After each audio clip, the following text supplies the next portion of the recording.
penggemar Jawa Story TV, kami mempersiapkan alat syuting ini untuk upacara HUT Kemerdekaan 45 yang ada di Pantai Ngeliep. Di sini kami mempersiapkan ini bertujuan bukan kami pamer, karena kami di sini ingin memperlihatkan keseriusan kami untuk membuat video yang betul-betul bisa dinikmati penggemar, bukan lagi video kaleng-kaleng atau video sampah yang pernah diucapkan oleh salah satu senior kita, bahwa sekarang ini kreator YouTube di Indonesia itu seperti sampah yang dulu dikemukakan oleh Reza Arab.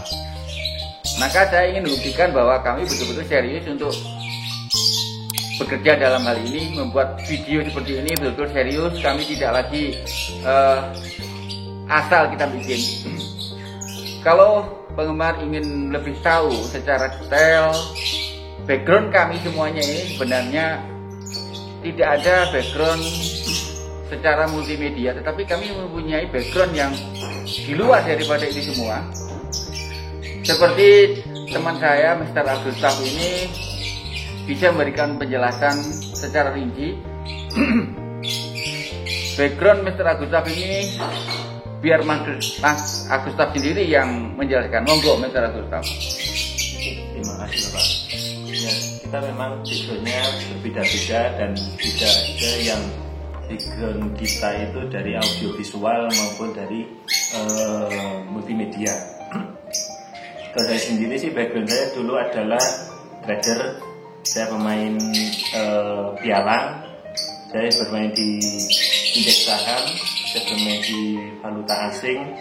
Jadi kerja sehari-hari cuma menganalisa market, menentukan posisi, membaca market hari ini, peluang apa yang bisa diambil, manajemen resikonya seperti apa. Kemudian kalau dibandingkan atau dikaitkan dengan audiovisual, sebenarnya tidak ada sama sekali. Karena dulu setiap hari yang dihadapi ya cuma laptop, kemudian hanya membaca marketnya bagaimana. Sedangkan sekarang yang kita hadapi adalah bagaimana kita meng-create suatu video, meng-create suatu konten yang layak untuk dinikmati seperti itu. Jadi kalau background nol besar, kalau untuk multimedia, untuk konten-konten YouTube seperti ini sebenarnya nggak ada sama sekali. Untuk mengetahui peralatan ini secara detail ini, itu gimana caranya, Mr. Agustaf? Yang pertama, ya kita kenal kebutuhan untuk membuat audio visual itu seperti apa. Kemudian katakanlah dengan kamera, ya kita tahu dulu kamera ini karakternya seperti apa, kemudian speknya bagaimana, baru kita menentukan ya dengan otodidak itu tadi apa, untuk menentukan settingan, ini settingannya seperti apa untuk kondisi ruangan misalkan gelap, kemudian kalau pencahayaan terlalu terang seperti apa, ya sebenarnya sebagai hal otodidak yang kita sendiri juga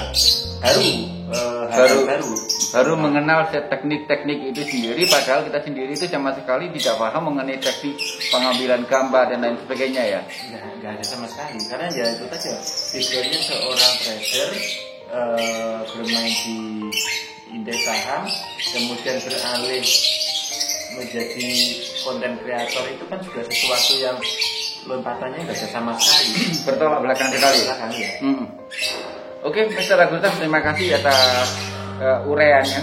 Mungkin kalau Mr. Jimun, backgroundnya apa, Mr. Jimun? Ya, terima kasih. Kalau saya sendiri beda dengan Mas Agus. Kalau ada hubungannya dengan YouTube ini, masih ada hubungannya dengan YouTube, karena saya dulu kerja di bengkel. Enggak ada bedanya ya. Oh ya, sangat beda ya. Sangat beda ya. Sangat beda sekali. Ya. Kalau bengkel itu masalah mesin. Lah, ini masalah mesin yang. Ya gimana? Tapi saya nggak pernah pegang namanya alat. Apa itu kamera, apa itu Yaris, pokoknya saya nggak pernah tahu. Betul-betul buta ya Mas. Betul-betul buta. Dan saya mengetahui itu ya dengan berjalannya waktu. Nah, di waktu kala kita syuting, posisi mana, gambar apa yang bagus, ya belajarnya dari pengalaman itu. Kalau masalah settingan peralatan sama, belajar, oh tak setting gini, oh hasilnya jelek, tak rubah lagi ya, sampai menentukan terbaik. Gitu ya. Tapi kalau masalah baik nggak baiknya kan tergantung dari penggemar sekalian. Tapi biarpun saya nggak mengerti tentang alat-alat untuk pershootingan, kami berusaha untuk menghasilkan video yang bermutu. Ya. Kalau penggemar bisa mengetahui kronologis masing-masing kami dan background kami juga begitu. Background kami, apalagi kami begitu jauh sekali terhadap peralatan ini. Background saya adalah pertama adalah saya juga seorang yang suka ulik-ulik di dalam hal permesinan. Saya juga senang untuk bergelut di bidang pembangunan. Jadi sama sekali tidak mengerti dan tidak paham apa sih itu yang dikatakan di situ ada ada macam-macam nama di situ, istilah-istilah itu. Kami betul buta dan kami tidak paham sama sekali. Mohon maaf penggemar, kami bertujuan seperti ini bukan sok pamer ya. Tadi sekali lagi saya katakan bukan sok pamer, tapi kita ingin menunjukkan bahwa kami itu betul-betul serius untuk menangani YouTube ini dengan maksimal, sehingga kita tidak kaleng-kaleng lagi. Kalau penggemar ingat ya, perjalanan kami dulu itu adalah pertama kali kita bikin video, itu lucu banget itu penggemar, sangat-sangat lucu sekali ya. Kita ngevlog dan di situ saya banget benar-benar lucu. Mungkin coba Mr. Agus nanti bisa ceritakan tuh. Ya, pertama kali buat video itu yang pertama ya pasti canggung. Karena saya sendiri juga tidak pede di depan kamera itu.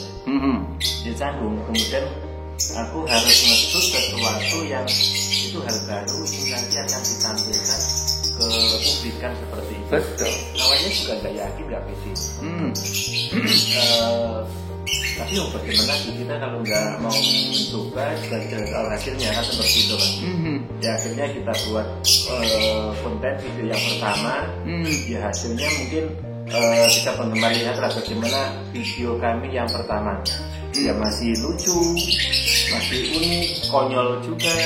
Karena kan kita ingin menampilkan sesuatu yang indah gitu ya. Tapi ternyata keindahan itu kan juga relatif. Karena ketika kita menyampaikan itu indah, kita bilang visual mungkin bagi orang lain ya itu nggak menarik, ini konyol kan seperti itu. Nah akhirnya kan dengan motovlog kita hanya menampilkan satu sisi, hanya depan aja, otomatis kan kita tidak bisa menyaksikan yang pemandangan samping kanan bagaimana, samping kiri bagaimana, belakang kita bagaimana, kan nggak bisa kita tampilkan itu semua. Nah akhirnya kita dengan berjalannya waktu kita berbenah, memperbaiki kualitas, kemudian juga menambah beberapa peralatan untuk mendukung itu semua. Dan akhirnya sampai sekarang kita bisa menyajikan video yang dari berbagai sisi dapat kita tampilkan bersamaan seperti itu. Jadi kalau ditanya video awalnya bagaimana, konyol banget. Konyol banget ya? Iya. Wah, Kalau nggak percaya, lihat aja sendiri. ya. Memang, waduh. Kita kalau kami itu melihat video kita yang pertama kali nge-vlog ya, itu ada beberapa vlog ya. Bukan berarti kami ini tidak cinta nggak suka sama vlog, bukan. Tapi karena kami ingin menampilkan suatu sisi yang berbeda. Kata Mr. Gustaf tadi, bisa mengetahui sisi sebelah kiri itu ada apa, sebelah kanan ada apa. Terus yang setelah kita tinggal ke perjalanan di belakang kita itu ada kejadian apa, kita tahu persis ya. Pemandangan modelnya bagaimana kita tahu persis. Supaya kita betul-betul mampu menghasilkan dari beberapa macam sudut. Kalau penggemar bisa meneliti di dalam pengambilan gambar kami, itu ada beberapa 5 angle ya. Dari depan, belakang, kiri kanan dan dalam. Dan semua itu saya nyalakan bersamaan karena saya ingin menampilkan sesuatu yang indah di dalam pengambilan gambar. Maka dari itu, keniatan dan keseriusan kami betul-betul ingin menyajikan sesuatu bagaimana penggemar itu bisa menikmati dengan puas. Dan apabila video kami masih kurang banyak dalam hal ini, karena kami masih kembali untuk belajar untuk meningkatkan kualitas video kami ya. Tetapi hal ini saya mohon kepada penggemar, ada sebuah kritikan, masukan, bagaimana sih seharusnya video kami ini kami lakukan. Karena kami betul-betul ingin mengajak penggemar ini untuk lebih menunjukkan gambar yang bermutu sehingga penikmat itu berpikir sebenarnya ini di mana, rutenya di mana. Nah, maksud saya Jawa Story kedepannya itu hanya mampu menampilkan gambar visual yang begitu indah. Penggemar bisa berpikir menikmati keindahan tersebut, tidak lagi terpengaruh dengan ocehan kami, gitu. Meskipun ocehan kami ada yang suka ya, kita konyol ya. Tapi saya ingin penggemar itu bisa menikmati penampilan video secara utuh dan tidak terganggu dengan ocehan kami, tidak terganggu dengan tulisan kami, sehingga penggemar bagus, ini video cakep, ini video keren. Maksud saya begitu. Nah, kedepannya saya harap untuk kreator-kreator yang ada di luar sana, mohon kalau memang saya mengajak kebersamaan, saya ingin mengundang kreator-kreator YouTube yang ada di Jawa Timur, khususnya di Jawa Timur, umumnya di seluruh Indonesia, bila mau kolaborasi dan kami siap. Bagaimana, Mr. Agus dulu atau Mr. Timun yang mengatakan untuk kita kolaborasi? Monggo Mr. Timun. Ya, kami selalu welcome untuk sesama profesi, dan apa ya, lebih tambah senang lah kalau kita tambah senang kalau kita bekerja sama, kita menampilkan, memperbaiki mutu video yang katanya dibilang kaleng-kaleng, kita sama-sama memperbaikinya agar kita nggak dikatakan video sampah ya. Ya, kita bareng-bareng, ayo kita meningkatkan kualitas. Kalau dari saya gitu. Aduh, ya menurut saya gini, sebenarnya seperti yang Bapak sampaikan tadi, kita ajak untuk kolaborasi itu sebenarnya bagus. Bagusnya bagaimana kita bisa sharing tentang teknik. Benar, keren. Bagaimana kita untuk mengambil teknik angle yang baik seperti apa? Keren. Jadi ketika angle seperti ini, ngambilnya begini. Ya, itu kan teknik-teknik baru itu yang kayak kita kan yang sangat kita butuhkan. Ya. Bukannya kita memanfaatkan mereka, bukan. Cuma kan kalau kita bisa sharing, bisa membuat berbagi ilmu, berbagi komunitas gitu kan enak untuk sharing. Ini bagaimana untuk sama-sama menyajikan konten kita yang enak dilihat, kemudian penggemar masing-masing konten kreator itu juga merasa puas, masa disuguhin video yang kayak gini ya, seperti itu. Kan daripada membuat mereka kecewa, kan lebih baik membuat mereka bahagia, kan seperti itu. Betul. Jadi kita saling mensupport, saling mendukung, saling mengkritik. Bagaimana sih kita mampu menampilkan sesuatu yang indah? Betul. Ya toh, sesuatu yang indah. Kembali lagi penggemar, kami terus terang bukan di sini kita pamer, bukan mengkritik orang yang ngevlog, karena kami juga pernah ngevlog, tapi hasilnya ngevlog itu bagi kami pribadi saya kurang puas, maka kami akhirnya meningkatkan kualitas sehingga saya menambah peralatan seperti ini. Bertujuan apa? Ingin penggemar itu bisa menikmati dengan baik. Oke. Terus teman-teman ini kira-kira yang dihafal, kira-kira berapa orang sih penggemar kita? Yang kan penggemar kita kan banyak ya. Kira-kira perlu nggak saya salam kepada teman-teman yang di luar sana yang selama ini kita tidak pernah menyapa mereka, ya toh? Kita kadang-kadang hanya menikmati mereka berkomen, tapi kita tidak pernah menyapa kepada mereka. Perlu nggak saya sapa kira-kira? Boleh. Nah, biasanya gini lah, kita mudah mengingat komen-komen yang masuk ke kita itu kan hanya 1, 2, atau 3 hal maksimal. Iya. Yang pertama kan yang komen mengkritik kita habis-habisan. Itu pasti mudah kita ingat. Karena kan apa yang mereka sampaikan mungkin begitu kita pedes kan seperti itu. Iya, betul. Itu pasti kita ingat. Kenapa? Wah, ini dulu pernah mengkritik aku seperti ini. Nah, ketika dikritik itu dampak yang disampaikan kepada kita apa? Apakah kita mantul, apakah kita berubah untuk memperbaikinya, atau seperti apa, kan seperti itu. Betul. Pasti itu kita ingat dulu. Kemudian, jadi kritikan yang pedas itu yang buat kita selalu ingat. Betul. Ya. Betul. Karena kritikan yang pedas itu bertujuan sangat bagus bagi kami, karena untuk meningkatkan kualitas kan. Nah, ada beberapa hal itu kita nggak pernah, yang jelas kita nggak akan mampu mengingat semuanya ya. Tapi yang kritikan yang sifatnya itu membangun kita. Nah, Pak Bung jempol dan terima kasih, dan itu pasti sering saya ingat. Gitu. Kemudian yang kedua itu kritik yang ngasih ide ngasih sesuatu tapi konyol. Yang lucu-lucu itu pasti mereka ini ngasih saran tapi sarannya nggak masuk akal. Iya. Kemudian kita terima tapi wah ini konyol juga kalau hal dilakukan seperti itu. Jadi ketika ada kritik yang pedas itu pasti. Kemudian yang konyol, yang lucu-lucu seperti itu. Kemudian apa ya? Ketika kritik yang biasa, yang sering komen. Sering komen ya. Meskipun dia komen biasa, tapi ketika sering, otomatis kan kita memori kita teringat. Oh, contohnya seperti yang kita komen yang sering kita ingat ya, Mbak Miyur. Ya. Ini terima kasih Mbak Miyur ya. Jadi hal seperti itu mudah kita jadi 3 hal itu yang kita ingat. Ya mungkin kalau yang lain-lain sih penggemar yang lama itu semacam Leon siapa tuh namanya? Leon Dewa. Kemudian Mimi Amoy. Nah ini udah lama nggak muncul juga ini. Kemudian ada Pak Hanafi yang dulu pernah kita ajak syuting di Parangtejo. Kemudian ada Arika Christopher. Satu lagi yang paling diingat Sang Penakluk. Sang Penakluk ini Sang Penakluk itu kritikan yang luar biasa itu. Saya salut itu. Salut. Ya, betul. Ayo kritik lagi Sang Penakluk. Saya tunggu kritikannya yang lebih pedas. Keren. Kemudian ada Bang Toje Maulana. Kemudian Adi Prana itu ada nggak ya?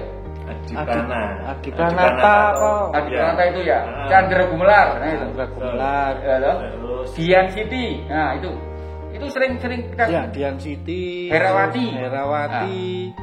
Terus Retno Ayu. Ya. Terus siapa lagi? Ferdian itu sering kritik kita lucu itu. Ferdi Hasan. Itu sering. Makasih Ferdi Hasan. Itu sering kritikannya itu lucu banget itu. Ya. Kemudian Bang Manto Sumanto. Apalagi ada Madi Sumadi itu apa? Ya, Madi Sumadi juga ada. Madi Sumadi ya.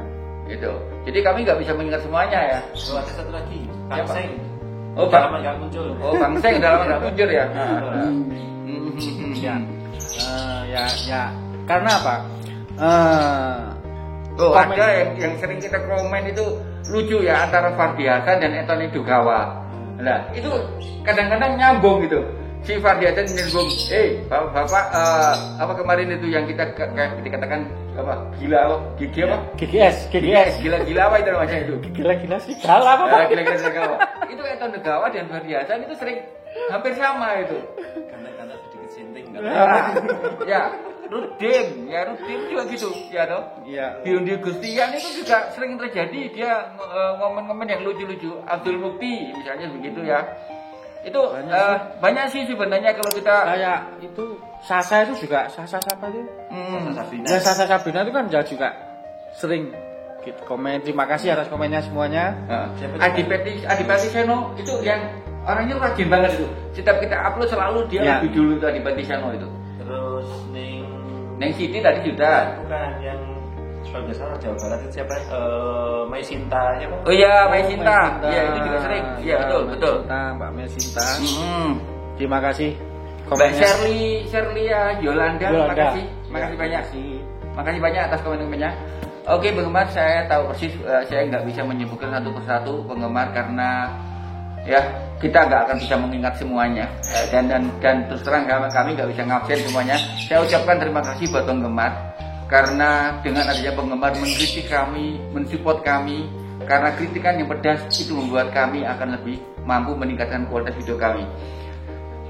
Dan di luar sana yang belum bergabung ke Jawa Story TV, ayo kita bergabung dan tolong dikritik semaksimal mungkin ya.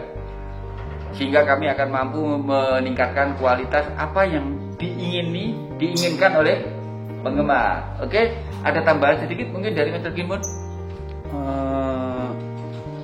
Sudah kalau menurut saya. Sudah ya. Terus ya. Mas Getang? Gini, untuk penggemar semuanya kalau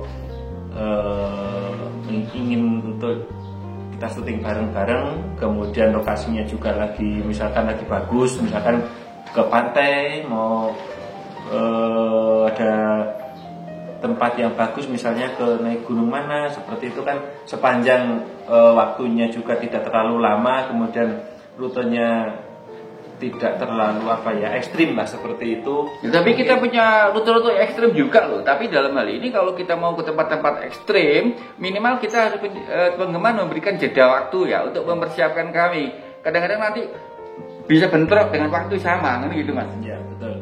Nah seperti itu kan mungkin penggemar ingin ikuti liputan, ayo, atau mungkin pengen backpackeran, silahkan kita siapkan semua peralatannya. Kemudian kalau ada saran untuk destinasi kemana yang view-nya bagus, kemudian menarik, nah itu juga kita siap untuk kita explore. Asalkan yang alam loh Mas ya. Yang alam ya, bukan. Memang dari awal kita tidak akan menyampaikan sesuatu yang buatan kan seperti itu. Tapi ketika itu masih alami seperti kemarin ada referensi juga dari teman luar kota itu, tolong saudara ini seperti ini, misterinya gini. Dan kita pertimbangkan untuk bagaimana kita nanti suatu saat untuk kita ekspor ke sana seperti itu. Penggemar, tunggu penjelajahan kami ya di situ bahwa petualang. Belum kita upload. Di situ perjalanan luar biasa. Saya dan tim ini sudah pergi ke tempat yang mana tempat tersebut cukup menantang buat kami, dan nanti penggemar bisa lihat di situ nanti kita akan meliput beberapa cobaan yang ekstrim banget, dan kami juga pernah jatuh di situ.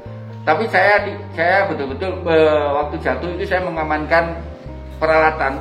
Jadi badan biar kebanting, yang penting peralatan ini selamat, aman. Dan ini pernah terjadi penggemar. Dan juga pernah drone kami juga dihilangkan di dalam tempat-tempat yang mana tempat tersebut tidak ada sinyal HP, tidak ada sinyal apapun. Jangankan HP, HT pun tidak ada, sampai kami hampir kehilangan drone kami karena disembunyikan oleh sesuatu yang misteri. Oleh sebab itu penggemar, ikuti perjalanan kami sampai nanti video-video kami saja itu lebih seru penggemar ya. Sebenarnya kalau dibilang hal-hal yang misteri yang abstrak ya. Itu sebenarnya kan sering yang kita alami ketika kita melakukan liputan di daerah-daerah yang itu alami seperti itu. Cuma masalahnya kan itu semua tidak bisa kita visualkan kepada penggemar semuanya, tapi kan itu nyata yang terjadi ketika kita melakukan pengambilan gambar kan seperti itu. Contohnya gini penggemar, sebenarnya penggemar pasti penasaran dong ya. Pada waktu kita ke Selingkates atau Selingkombo, kita itu banyak makhluk-makhluk gaib itu yang mendatangi kami, tapi kan kita tidak akan menampilkan itu semua kan, ya. Ada yang orang berjalan tanpa kepala ada, tapi permasalahannya kami tidak menampilkan misteri model gitu. Ya. Karena itu juga ya bagian resiko kita lah. Bagian resiko kita ke tempat-tempat angker itu sudah sering kali terjadi, dan kita mendapatkan tampakan seperti itu sering terjadi. Tapi kita tidak menampilkan itu secara visual karena itu bagi saya adalah dia mempunyai tempat masing-masing. Kita nggak mau menyinggung dan kita tidak mau melibatkan mereka di dalam settingan kami ya. Bukan berarti kami kembali lagi, kami bukan lagi tidak suka dengan hal yang mistis, tidak. Tapi kami akan menunjukkan sesuatu yang real di lapangan, yang bisa di-shoot dengan kamera. Tapi yang tidak di-shoot dengan kamera kami tidak bisa menampilkan karena itu bagi saya melanggar kode etik dari makhluk yang lain gitu ya. Ya, bagi kita kan misteri kan juga asik saja. Cuma kan yang kita tanyakan bukan misteri yang seperti itu, tapi sisi lain dari itu. Misalkan sejarahnya seperti apa muncul misteri seperti ini. Betul. Kan itu yang kita jelaskan. Untuk terakhir kali ini mungkin penggemar nanti bisa melihat untuk minggu depan ya. Minggu depan mudah-mudahan kita sudah bisa shoot. Kami tunggu video kami upload ya. Saya membongkar asal usul Pantai Ngeliep. Kenapa kok dikasih nama Pantai Ngeliep? Sebenarnya ada apa di situ? Terus kenapa Pak Karno juga di situ? Terus misteri apa di Gunung Kumbang? Ada juga di situ, ya. Ada misteri yang aku buka, misteri dan historinya, bukan misteri yang aneh-aneh, misteri dan historinya. Tonton terus video kami penggemar. Kalau ada kritikan tolong dikritik supaya kritikan tersebut sangat-sangat bermanfaat untuk kami. Kalau teman memuji terus, kami akan hancur. Oleh sebab itu penggemar, saya mohon kritikan yang pedas supaya kita mampu untuk meningkatkan kualitas. Ya, saya tahu persis apa yang diminta penggemar. pasti akan saya usahakan untuk lebih baik dan lebih Lebih baik. Ada tambahan lagi dari teman-teman? Cukuplah mungkin Cukup. kalau banyak-banyak kita menyampaikan Nggak kelar-kelar ini nanti syutingnya. Gak kelar-kelar kita menang ini ya. Oke teman-teman, sampai ketemu lagi di episode selanjutnya dan tonton terus video kami. Dan apabila ada kekurangan saya mohon maaf ya toh. Kami terus terang masih banyak belajar, kami masih kurang dalam ilmu pengetahuan. Kami masih sangat minim di dalam hal pengertian mengenai peralatan. Dan apabila penggemar punya kemampuan dalam hal itu, tolong dididik kami bagaimana cara kami mengambil video yang lebih baik daripada sebelumnya. Oke teman-teman, matur suwun dan terima kasih. kita tunggu berikutnya. Kita tunggu kritiknya. Dengan mengucap Bismillahirrohmanirrohim, upacara peringatan Hari Ulang Tahun Kemerdekaan Republik Indonesia ke-75 siap dimulai. Hadir di tempat yang sungguh bersejarah ini, tempat di mana Presiden Soekarno pada saat itu untuk memberikan pola dan memberikan inspirasi untuk negeri Indonesia kita, untuk bangsa kita, untuk negara kita, salah satunya adalah di Pantai Ngeliep. Oleh karena itu kami tidak bosan untuk memberikan informasi bahwa sungguhnya Pantai Ngeliep adalah satu-satunya pantai yang kemudian disebutkan dalam karya beliau, Aku Melihat Indonesia.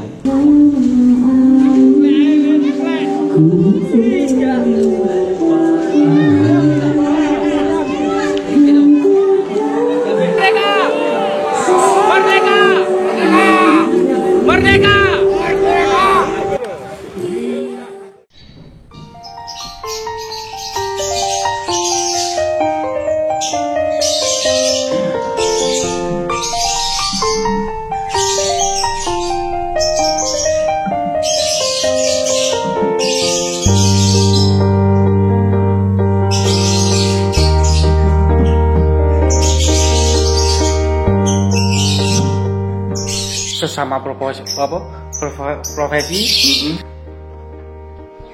Oke, monggo.